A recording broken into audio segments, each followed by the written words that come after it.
বন্ধুরা, দেশি মাছ পছন্দ না সামুদ্রিক মাছ সেটা কমেন্ট করে বলো। আর দেশি মাছ যে দুটো দেখিয়েছি নাম জানলে কমেন্ট করে বলো কি নাম। আর 80 কেজির বস্তা নিয়ে কোকিলের শব্দ শুনতে শুনতে আমি ভিডিও করছি তোমাদের ভালোবাসা পাওয়ার জন্য, তো একটু ভালোবাসা দিও।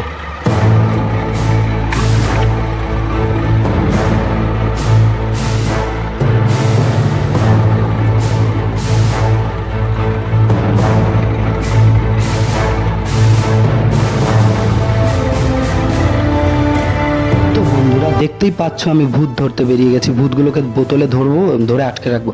তো বন্ধুরা, আমি যাচ্ছি হচ্ছে জঙ্গলের মধ্যে দিয়ে। আমি চাষি ঘরের ছেলে, তো আমাদের এরকম কষ্ট করতে হয়। তো কিছু করার নেই, জঙ্গলের মধ্যে দিয়ে যেতে হচ্ছে। এবং আজকে জাল টানা দেওয়া হবে, ভেরিতে মাছ ধরা হবে। পুরো ভিডিও বড় ভিডিওতে দেখতে পারবে, তো সঙ্গে থাক।